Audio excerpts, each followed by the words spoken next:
झारखंड विधानसभा के मॉनसून सत्र के आखिरी दिन बीजेपी विधायकों ने जोरदार प्रदर्शन किया। कल हुए लाठीचार्ज के विरोध में बीजेपी विधायकों ने काला दिवस मनाया। बीजेपी विधायकों ने कहा कि लाठी डंडे की सरकार है, यहां लोकतंत्र की हत्या हो रही है। बीजेपी विधायक अमित मंडल से बात की है सहयोगी राजेश ने।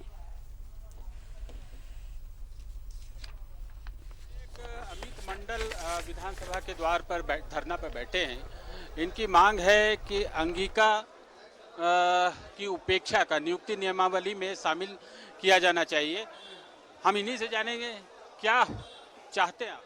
देखिए, जेएमएम का स्टैंड है कि अंगिका भाषी संथाल प्रज्ञा में शून्य है, जो मुझे लगता है कि बहुत बड़ा आश्चर्य का बात है, क्योंकि इनको पूरे राज्य की जानकारी नहीं है और इसी कारण अंगिका को नियमावली से हटा दिया गया।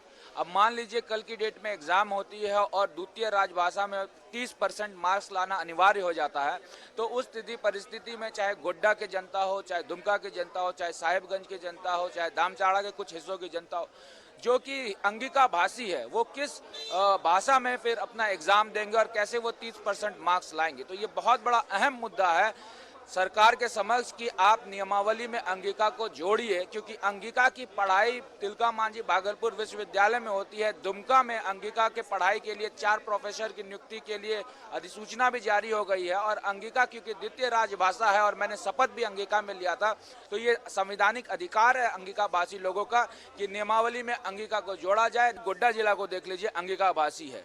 पूरे साहेबगंज जिला में देख लीजिए, आधा आबादी वहाँ पे अंगिका बोलता है। पूरी दुमका में देख लीजिए, जो गैर आदिवासी हैं वो अंगिका बोलते हैं।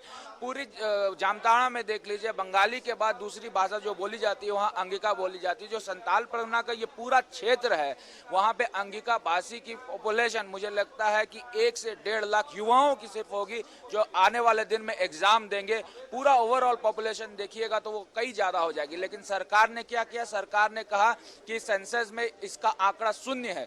देखिए, द्वितीय राजभाषा के रूप में अंगिका थी और नियुक्ति नियमावली में इसे हटा दिया गया है।